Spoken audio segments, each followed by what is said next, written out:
You're watching Experience Comic Culture and Sales, streaming live daily to Facebook, YouTube, Twitch, and Twitter.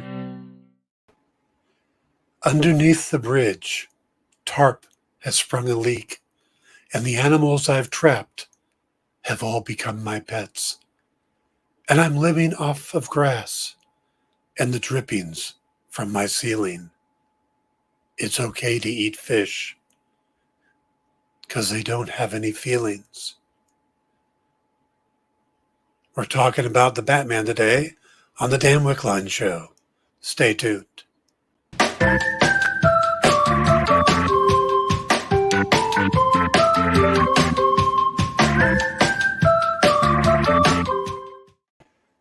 Hey, welcome to the Dan Wickline Show here on The Experience. Today we're going to talk about the Batman. I know the movie came out 6 weeks ago, but I just got to see it on Monday and I have some thoughts. I'm pretty sure my producer right now is going, what the hell just happened?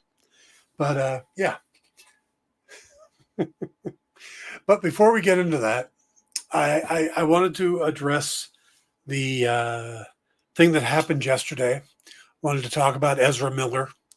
The star of the upcoming Flash movie has been arrested for a second time in a month. Now, the most important part of this story is that Miller appears to be self-destructing and needs help. Now, people are talking about what Warner Brothers should do, but they're talking about the franchises Miller's a part of, the Flash, Fantastic Beasts, stuff like that. But the number one thing I'd like to see the studio do is to reach out to both Miller and the people affected by his actions and see how they can help. Now, especially, this is new leadership for Warner Brothers. Now that Warner Brothers and Discovery have merged, or the buyout, this is a time for Warner Brothers to look at their people first. Right now, between the Barry Keoghan thing, him getting arrested, the Johnny Depp and Amber Heard trial, it's not a good first week for David Zaslav as the new CEO. And he's coming in with Discovery. He could easily make the company synonymous with caring about those that work for them just by publicly making a statement and coming out and just, trying to help, because it's obvious there's something wrong with Ezra Miller. He's having these issues there over and over again. He needs help. Whether it's therapy, addiction, something is going on. Maybe it's the pressure of doing what he's doing that he can't deal with. I don't know, but Warner Brothers needs to step up here. And at this point, it's got to be, who cares about the Flash? Who cares about Fantastic Beasts? Let's take care of Ezra Miller, take care of the people being affected by his actions. That's what I want to see them do. All right. Some of you probably have seen the new Moon Knight. Others have not. Man.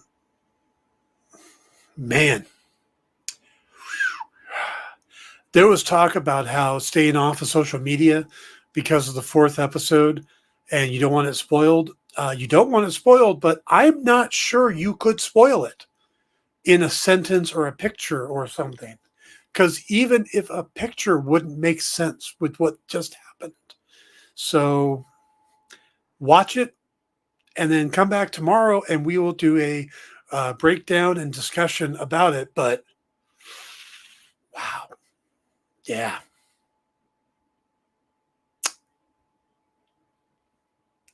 I half expected what they did, and then they kept going, and yeah.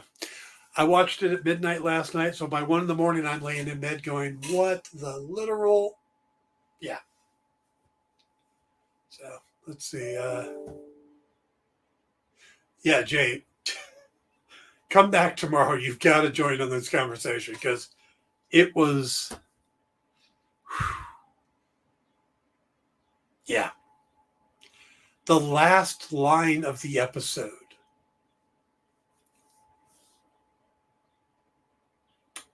Okay, let's talk about the Batman.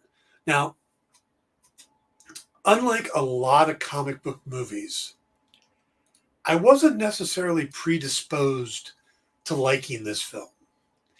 And partly because I feel like we didn't really need another Batman movie with yet another new actor. You know, we've had Christian Bale, we've had Ben Affleck, we're bringing back Michael Keaton. There was, just enough already with the Batman. That was my feelings about it. And then, they cast Robert Pattinson, and I'll be honest, I don't think I've watched anything that Robert Pattinson was in. I hadn't seen Tenet yet. I never watched the Twilight movies. So he was kind of a blank slate to me. And then Matt Reeves comes out and talks about how, he sees Bruce Wayne as kind of Kurt Cobain, and they use the song Something in the Way, which were the lyrics I was reading at the start of the show. I'm not a Nirvana fan. I appreciate the talent, but to me, there were better grunge bands when grunge was big, and I never really got into Nirvana. And then when he killed himself, it was like, okay. And then every radio station in LA just kept playing him and kept playing him and kept playing. You could probably turn on a local station today and you are going to hear Nirvana because they're just permanent parts of the playlist. And it's like, no, I'm tired of it. So when all of that combined, didn't make me feel like I really cared about this movie. But then they started talking about how they were going to focus on Batman as the detective. Now, this has always been my favorite aspect of the character, and it's an aspect that's been mostly absent from the previous films. Ben Affleck's Batman, which I really liked him as Batman, that was the Batman that works with the Justice League. That's that Batman. Batman by himself, without Robin and stuff, that's a very different Batman. And that's what this one was going to do. And this is the detective. And, and while the idea of the Riddler as a serial killer may seem like a stretch, the psychology of villainy video I did earlier this year kind of shows that the character has the potential to go that route under the right circumstances. And that's exactly what this film is. Now, this doesn't feel like any superhero film we've seen before.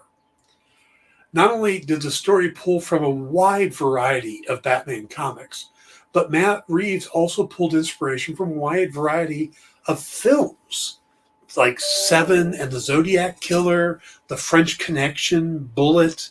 I mean, it really had this kind of 70s style, 80s style, early suspense thriller genre where, the city is dirty, the cops are dirty, and even the hero has some on him, So while a lot of people keep referring this to as a noir, to me, a noir is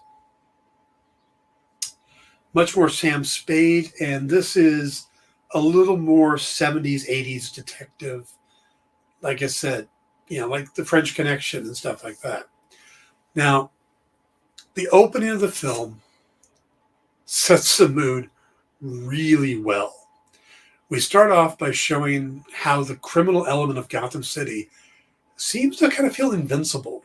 That they're not worried about the cops. They're not worried about anybody stopping them. They could do anything. The problem is that, we see a robbery, an assault, and it's all fair game. And then we get the game changer. That's the bat signal hits the sky. And the criminals suddenly are worried about the boogeyman. They're not worried about law or anything else. They're worried about this guy in the shadows that will take them down. And, he's an urban legend at this point. Now, they'd rather stay in the light. I mean, there's a scene where the guy in the mask who just robbed a liquor store is about to run down an alley to get away, stops when he sees the bat signal, and realizes Batman could be in those shadows. It's not safe. He feels he is safer staying in the light where people can see him and cops can see him rather than going down that dark alley. which is a total flip for a villain, for a bad guy. Now, we get that setup, and then we start following almost like a Warriors type scene where the gang follows the guy off the train. And then when we do see Batman, this is the type of entrance. This isn't a heroic entrance. This isn't, Captain America from where, the shield comes, or he's standing there in a heroic moment and the light bathes in him. This was a Michael Myers entrance, where suddenly he just steps forward out of the shadows, walking slowly and deliberately, like he knows exactly what's about to happen. He knows everything that's going to go down as he gets closer, and that these people are not getting away. There's no need for him to rush. He is the force of nature that's coming in. And the fight scene is visceral and kinetic. He's out to inflict damage and take his opponents down. He's not there to save anybody. He's there to punish. And when they ask who he is, he doesn't give his name. He doesn't say, "I'm Batman." He says his mission. He's vengeance. And the person he's saving is just as terrified of him as the thugs that were beating him up. That's a very different Batman opening. Now, the flip side of that is the Riddler. And it's not really a flip. It's almost a parallel, because the Riddler is introduced from a kind of a different perspective. He's watching. Thank you, Jay. He's watching this. This is from his point of view. He's watching the city and its corruption. He's been doing it for a long time now, and this is finally him getting to the point where he can act. And the reason he can act is because he's found a kindred spirit. He sees Batman as a kindred spirit, someone that he can work with, and now he's ready to move forward. And we see from his point of view the mayor's son dressed as a ninja at Halloween. And it's a purposeful bait and switch, because most Batman movies start with a young Bruce Wayne and the death of his parents. But this is, we see it from the eyes of a different kid who's dealing with the way Gotham is now, with his mayor father who is corrupt. And, he doesn't lose his mother, but he loses his father, which there's been some speculation that maybe the kid will turn out to be Robin. I don't see it, because he only loses one parent, which seems like a really weird statement. But Robin parallels Batman in his loss, and that's what makes them have that connection. This kid still has his mother, so it's not the same. But when we see the Riddler, he moves in, and he also appears from the shadows. But as opposed to Batman choosing to step forward from the shadows to act, Riddler is revealed. The light from the TV brightens, and we get a glimpse of him. Again, another serial killer, horror movie type of opening. And when he does step out, rather than, his attack is wild and unhinged. He's planned it coldly, but actually stepping in and doing it releases there's something inside of him, this animalistic nature that he's never tapped in before.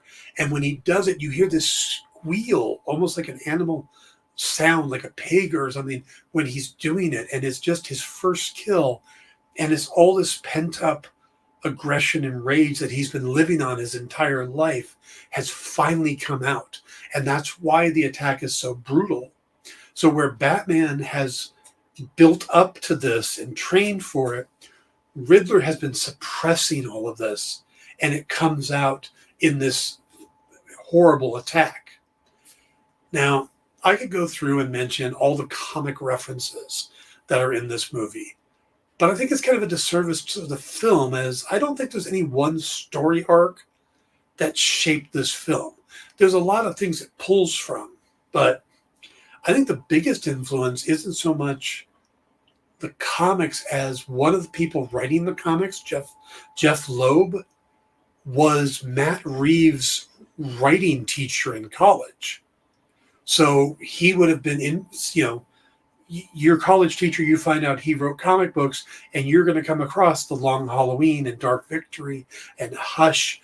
And those are the kind of things that become the big influence on this film, but also stuff like Batman Year One by Frank Miller and Batman Earth One by Jeff Johns, and a lot of other comics. There's a Paul Pope one that plays into it. I mean, there's definitely a lot of influences. I don't think he specifically takes anything as the guiding force. It's more like he just,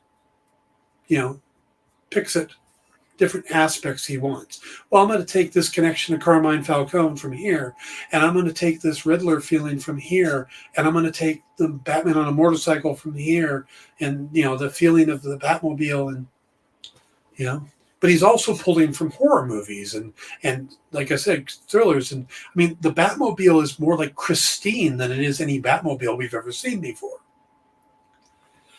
But also the city of Gotham City here isn't that stylized Gothic version that we get in the Tim Burton films, but rather it's closer to New York City. It's filled with these stone monoliths mixed in with gaudy neon signs and these big bright display screens.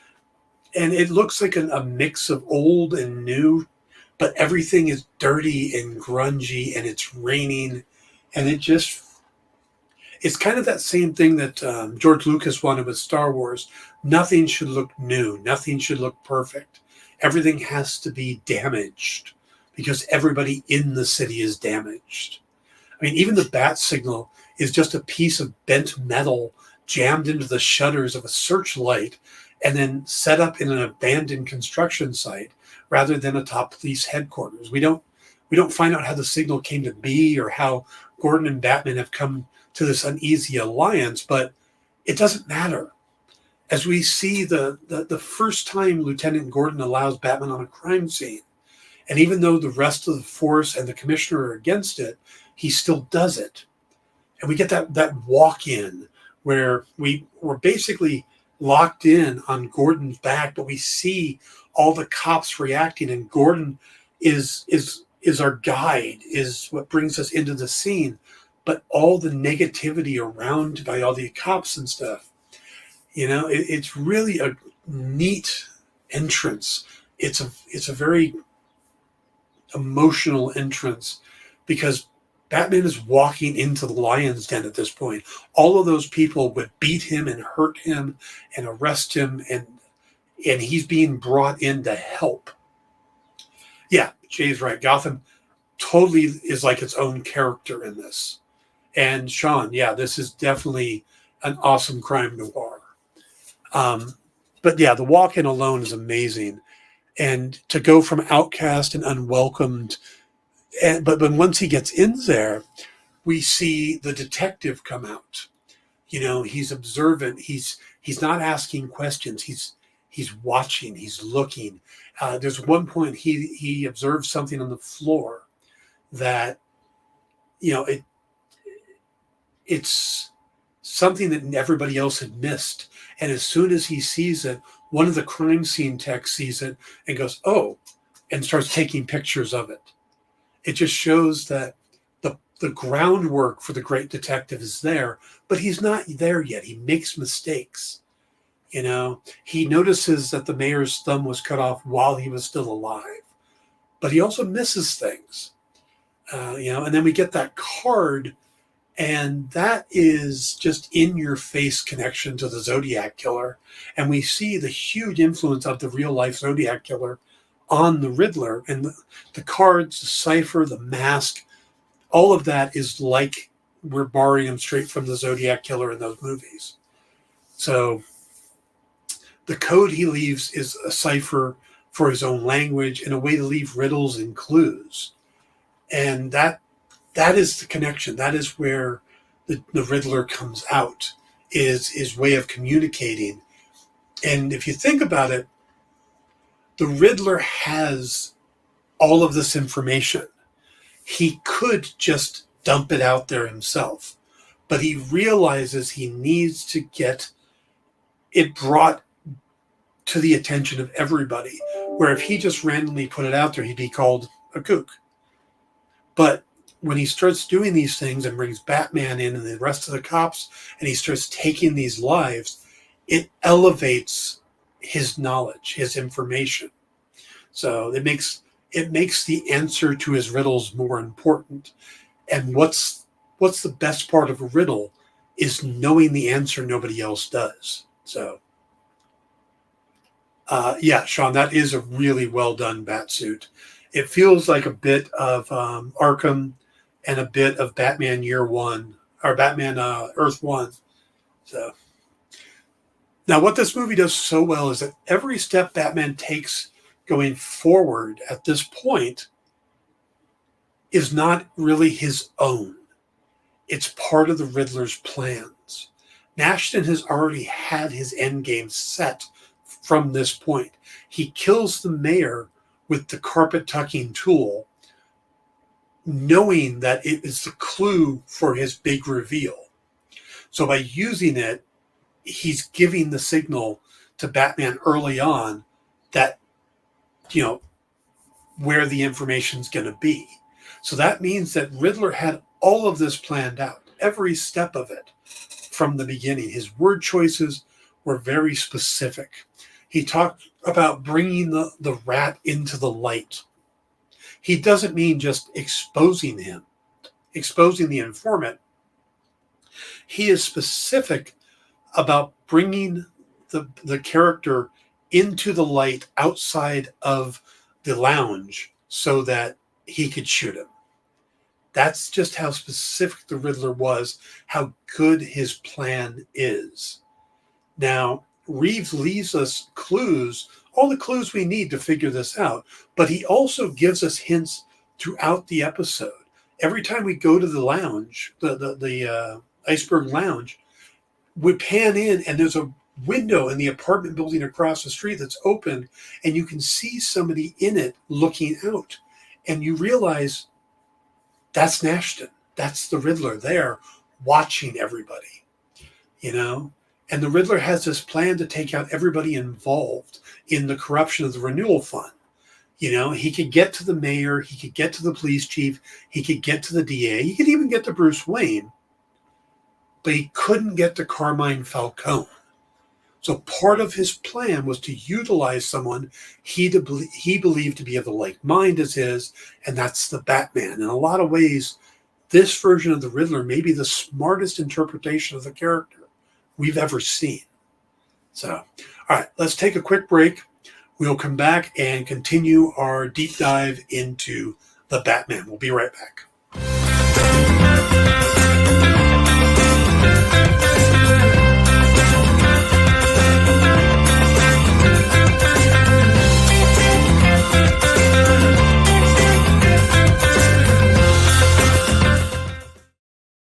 Comic Collectibles is a pretty straightforward show.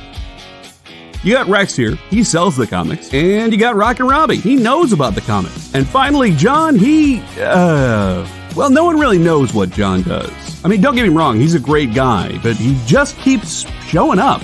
Come to think of it, I don't even really know how he gets in here. Anyway, awesome comics, rare books, rarer signatures, slabbed books, and amazing cover sketches by Ken Hazer and others. Simple formula, you want the comics, you buy the comics. To sum up, Rex sells the comics, Robbie knows the comics, and John, who might possibly be a ghost. I mean, seriously, has anyone ever seen him show up or leave? Comic Collectibles with Rex and John, Mondays from 6 to 8 Eastern on The Experience. Comic Culture and Sales.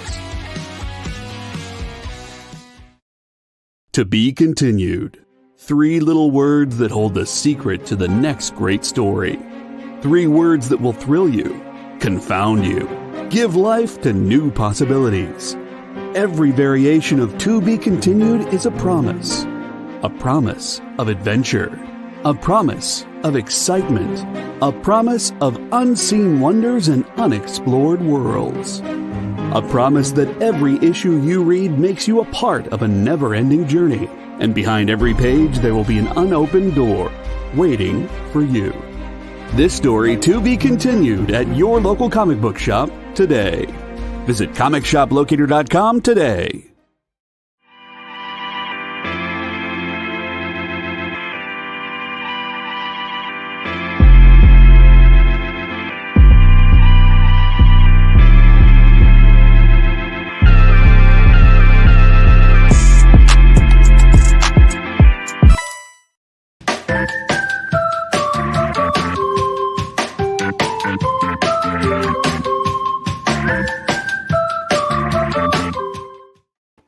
Hey, welcome back to the Dan Wickline Show.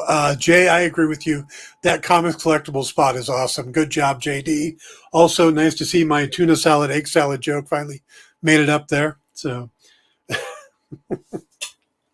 all right, let's get back into, we were talking about the Batman. I'm not going to get distracted by the fact that I don't have a commercial yet, but we're going to get back into the Batman. And let's see, where were we? Now, we were just talking about the Riddler. This entire story is guided by the Riddler. But in a lot of ways, Paul Dano doesn't really get a lot to do in the film. He has his moments early on as a Riddler, but he's always seen through like cell phones. He's got the mask on. I mean, we really don't see Paul Dano until, well, the third hour of the movie, you know?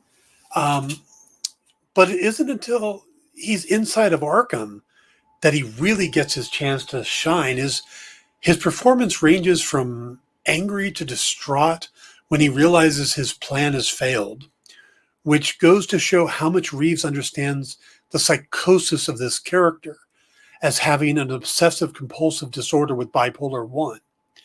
It's really interesting to see the effects his new friend in Arkham is going to have on him. I mean, I don't know if having the downside of putting people in Arkham is that you're putting them with a lot of other crazy people, which may just make them worse. And I think putting the Riddler in a cell next to the Joker is not going to help anybody.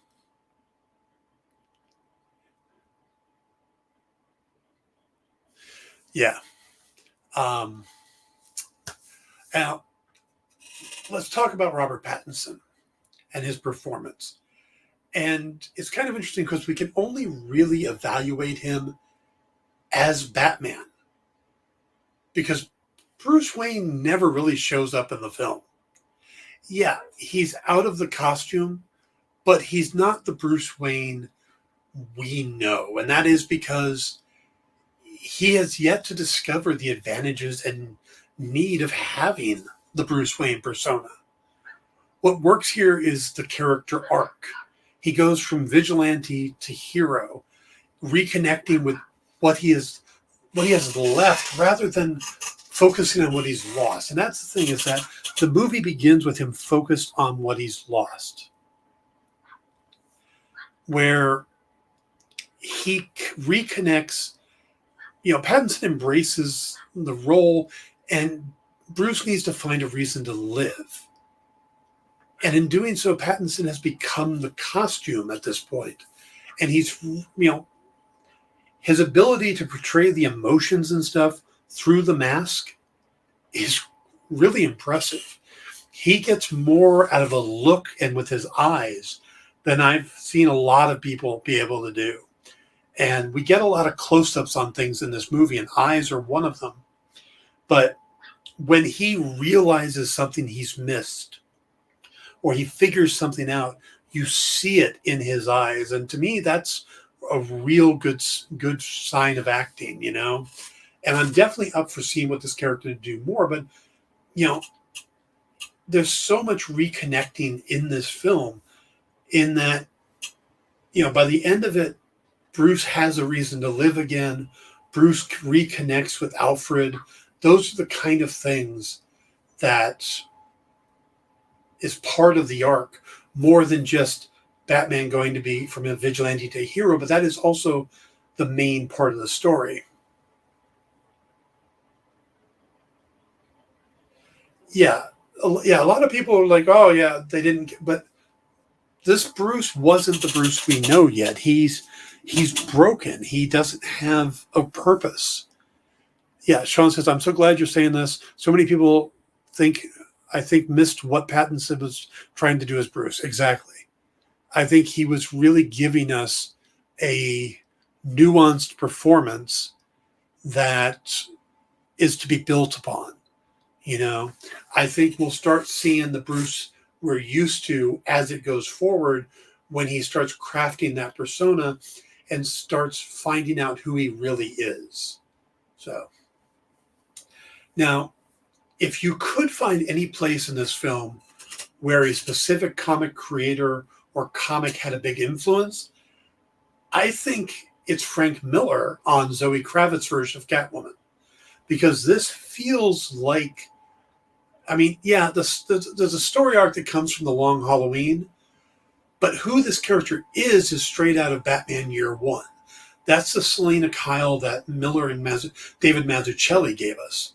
And Kravitz just about steals every scene she's in and does a lot of subtle nuance acting that you have to pay close attention to. A good example of that is she has some tells, like poker tells, on whether she actually cares about a character or not by how she refers to them. Now, if she calls a character honey, then it's a fake platitude. She's just, just glossing him over. Everybody in the bar was honey. Baby, on the other hand, that's what she referred to Annika. That's what she ends up referring to Batman to as. That's the people she genuinely cares about. She calls Batman honey in the beginning, and she ends up calling him baby by the end. And that is to show her depth. And it's that kind of stuff. Because if you think about it, this is a very long movie, but it's so much about the story and, that the characterization is done subtly. It's done through motions and looks more so than big open diatribes and big speeches. And it's done very subtly, and you really have to pay attention to see the character growth. It's there. It's really easy to see it when you look for it, but it's subtle, and that's interesting. Gordon's another character that is played really subtly. You never see how fed up he is with the corruption in Gotham or how desperate he is to make a difference. But you know that because he's working with Batman.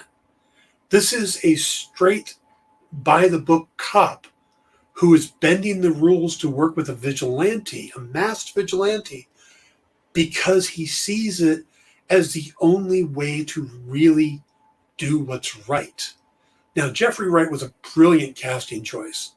And he's kind of thrust into the Watson sidekick role to Batman's detective and doesn't really get a lot of time to establish himself. He doesn't get a lot of scenes outside of the dynamic with Batman. But he gives us everything we need to know about Gordon. The fact that he's going outside the law to get things done. The fact that he pulls a gun with Batman, and when Batman goes, no guns, he goes, hey, that's your thing. Gordon is about doing what's right regardless of what he has to do or who he has to trust to do it. And Wright conveys that well on the screen in the little time he has. And that's another thing that I think is really amazing. Okay, let me see. Sean asks, I want to know where the storyline with Bruce's parents comes from. I've never heard that his mom was part of the Arkham family and their dark history. A lot of that comes from the Batman Earth 1 series. That is brought up in that. And there's 3 volumes of it from Jeff Johns and Gary Frank. They're really good. You can get them off Amazon. There's both hardcover and paperbacks in stock. You could probably pick them up at your local comic shop, comicshoplocator.com. But Yeah, it's settled. It started there. It's been picked up in some of the other comics as well. So it's a newer thing. But yeah, her connection to Arkham, because originally she was named Kane, Martha Kane, after Bob Kane. But it's changed since then because I think it was also picked up because of the Court of Owls, because the Arkhams and the Waynes are such founding parents or founding founders of the city. So they wanted to tie them both into that and to Arkham Asylum. So, but yeah, Earth One is the first place to check it out. Plus, a lot of what the Riddler does here comes from Earth One, Volume 2. So, all right. The only reason Reeves, okay, let's talk about the Penguin.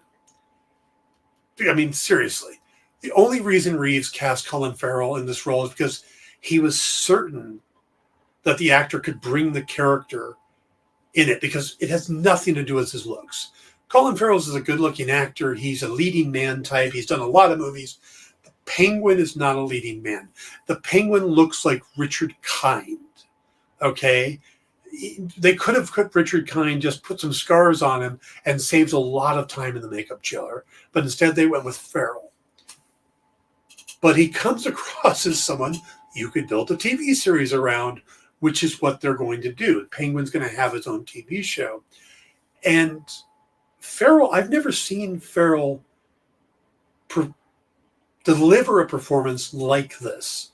I didn't know if he had that acting chops. So I don't know what it is Reeves saw that made him think that he could do it, but he definitely does it in spades, because he's able to act through all of that prosthetics, and that is difficult. And he's another character that you want to see more of, which in a lot of ways is kind of disappointing that the story was so much more about Carmine Falcone than the Penguin, because Falcone, I like John Turturro, but he really comes across as Mob Boss 101.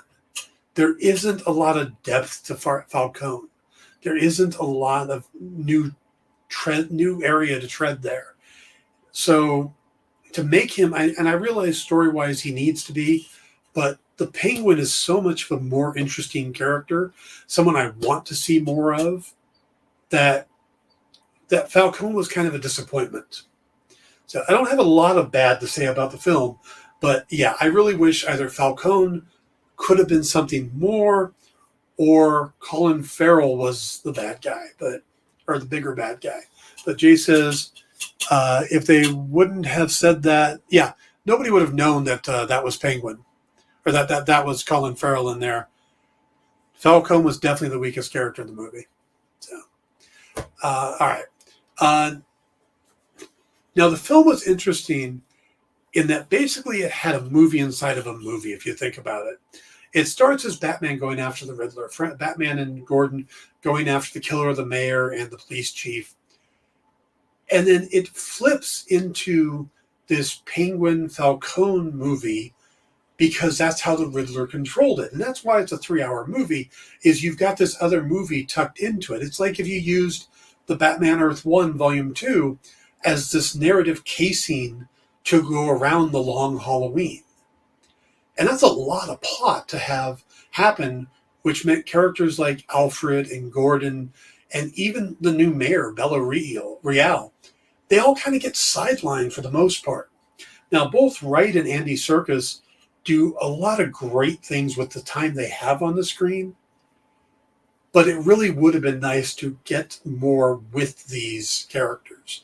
We definitely could have used more Alfred. The fact that he's helping to break codes and stuff like that, and he's trained Bruce, again, that's very much Earth 1 storyline.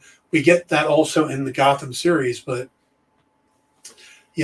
there definitely is more we could do with it. So I'm really looking forward to whatever sequel they end up doing.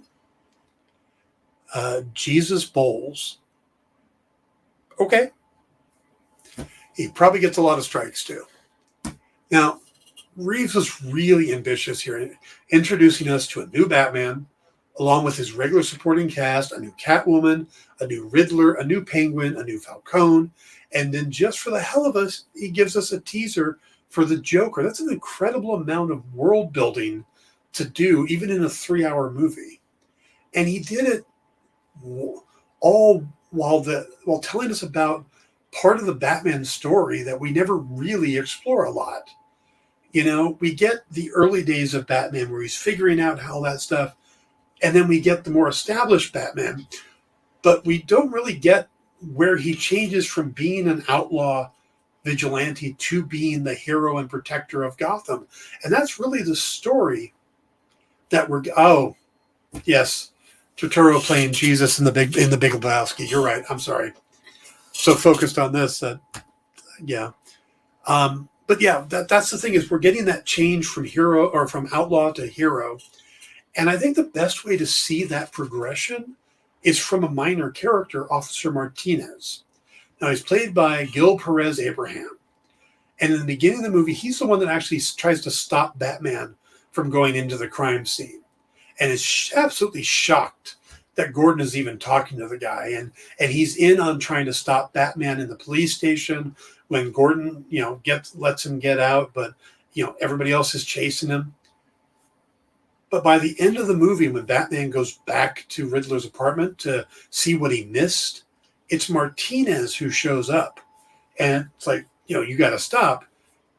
And then as he's watching this, you see him start to accept Batman as not only that he's okay, but that he could really help Gotham. And he accepts that. And this is a cop who, there's a lot of corrupt cops in this thing. Martinez doesn't come across as a corrupt cop. He seems like he's a Gordon type. And to see him finally accept Batman and actually come in and explains what the tool is, and then, works with him to help try to save the city. That to me is a really interesting part of the film, because we're seeing a lot of different points of view in this film. We see Bruce seeing Batman as his only reason to live. We see Gordon seeing Batman as a tool to the city. Selina seeing Batman as a way to get revenge. Riddler seeing Batman as a kindred spirit. Alfred seeing Batman as kind of a necessary evil to save Bruce. Even Bella Real sees Bruce as that same type of thing, as a way to help Gotham. But Reeves gives us all of those viewpoints while laying out a really well done mystery. That's the thing, is you can't pick apart the mystery at the heart of this either. Now, yeah, I really am just kind of blown away by the layers that he put into the mystery itself, because you go through and you watch this a second time and you'll start noticing just how deep the Riddler's plan was and how long he had it worked out. That's what makes this character. Riddler has always kind of been a joke, especially in the different iterations, the Jim Carrey version. Frank Gorshin played him as a psychopath, but his plans were never that, deep. This is really the thinking Riddler. This is the planning Riddler that shows that he is better detective than Batman. That's why whenever we see the Riddler in comics kind of flip and be cured, and he becomes a detective and he's actually better at it than Batman, because he is. The only reason Batman is the world's greatest detective, at least in the DC universe, is because the Riddler's not well. Think about that. All right, let's take our second break. We'll come back and I'll talk about some of the flaws and wrap up my conversation about the Batman. We'll be right back.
Imagine being at a convention and going to an interview panel that's just for you.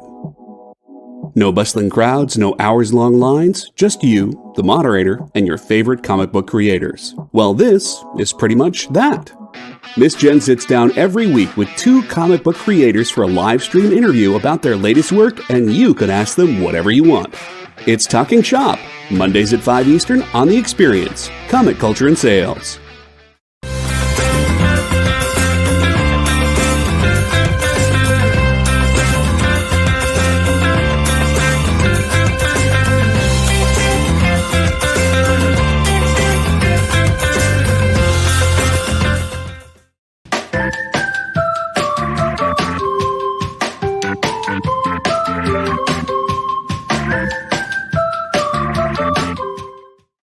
Hey everybody, welcome back to the Dan Wickline Show. Remember to stick around after this for Comics Collectibles with Rex and the Ghost. And then Wednesday Warriors, I think it's called, with where Joey and Ambrosia, I think it is, are going to be talking about the Batman as well. So I don't really pay that much attention to the rest of the shows. All right, so 62, you are 100% right. The whole Penguin part. Oh, Wednesday Warriors is canceled. That's interesting. I actually saw him earlier this week talking about doing the Batman. But yeah, that's the Penguin car chase is one of the best parts of the movie. But then the whole interrogation scene is so great.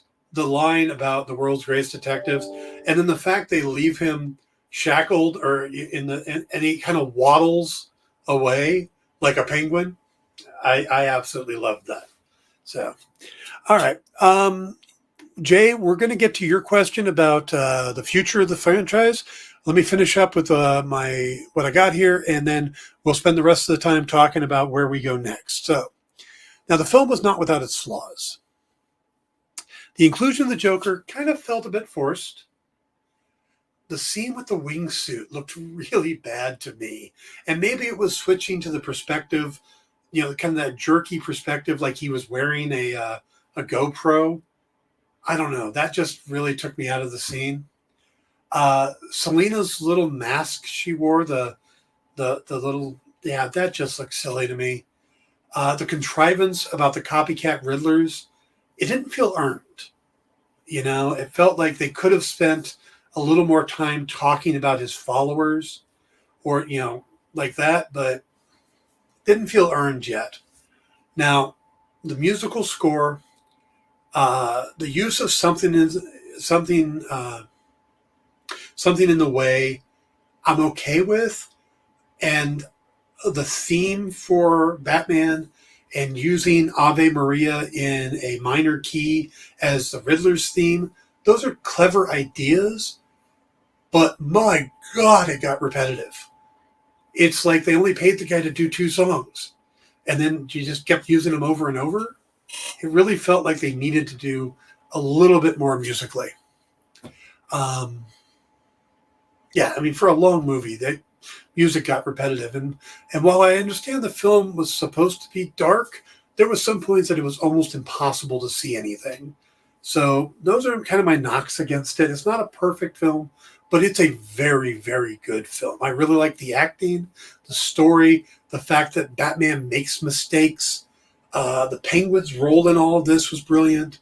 The car chase, the Easter eggs, like Edward Elliot, and the fact that they, you know, the word hush pops up is such a nod to the potential for Hush and Tommy Elliot, his, you know, Bruce Wayne's best friend when he was a kid, who becomes Hush. And also the adrenaline shot he gives himself being green. I know it's supposed to be adrenaline, according to some companion book that came out, but adrenaline is clear. And that was definitely green and made me think of Venom for Bane. I really like the new Batmobile and the car chase. It's kind of like Matt Reeves has built his own little corner of the DC universe here, and is going, I don't see any of you. I don't see Joker over there. I don't see the Snyderverse. I don't see Shazam. I am just here in my corner. And I really want it to stay that way, and everyone else to stay out. You can bring in street level characters, heroes, villains, whatever, but keep the flying aliens and Greek gods in their own corners. Let's just let Reeves and Pattinson do what they're going to do for a while. And that's, yeah, let's get to Jay's. Where do you go from here? There's a lot of talk about doing Mr. Freeze, and he seems a bit too fantastical for this world. They would have to figure out a way to make it scientifically make sense, and it seems like a stretch.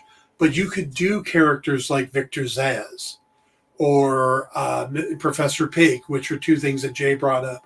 You could do more with the Penguin, the Riddler, and Joker. There's other Batman villains. There's Mad Hatter. Has anybody ever really done the Mad Hatter as the main villain in a? I mean, he doesn't get the due he's deserved. He's a good villain. There's other villains. A Scarecrow. You could do Scarecrow. I know they did with Batman Begins, but they did the Riddler. They've done these other characters. So I would like to see them stay grounded. If they are going to bring in other heroes, I don't necessarily want to see Robin come in yet. I don't think I want to rush to that Batman. I want to still see this Batman grow for a while. But I could see a character like The Question or even Green Arrow come into it, because they're very grounded characters. You know, they're characters that could exist.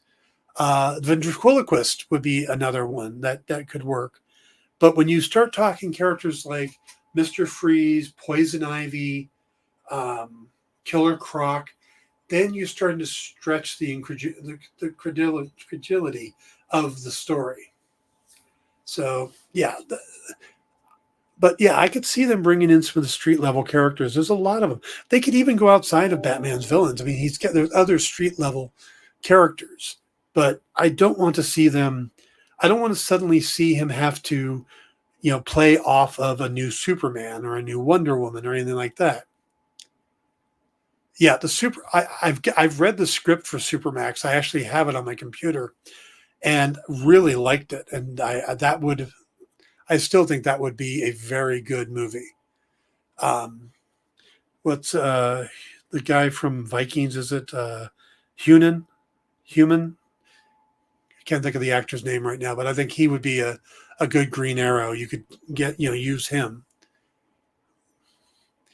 But yeah, I don't want to see them go fantastic here, and I don't want to see it get tied down into this big crossover universe.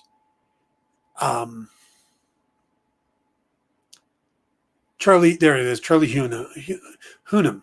Yeah. I think he would be a great Green Arrow. So yeah, that's my thoughts on this. I think Matt Reeves did a hell of a job. I think Robert Pattinson did great. I don't know of any missteps in the movie. They definitely could have done more with Carmine Falcone, but he's dead now, so we don't have to worry about him. Two-Face. Two-Face could be done really well in this kind of setting.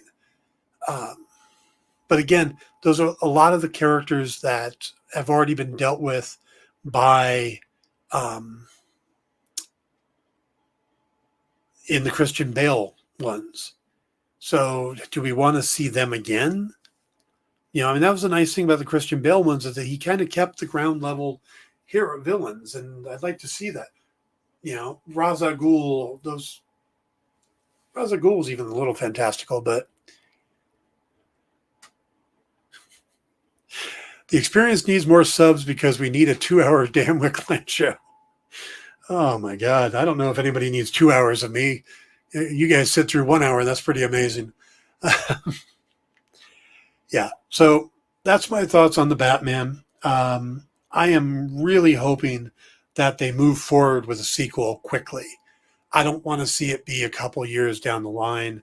I'm hoping that with the Warner Brothers Discovery deal, that David Zaslav will come in look at 750 million made by this movie and push the next one forward quickly. But so, all right, guys, I'm going to wrap it up here. Please hit the like buttons, hit the subscribe buttons, the thumbs up.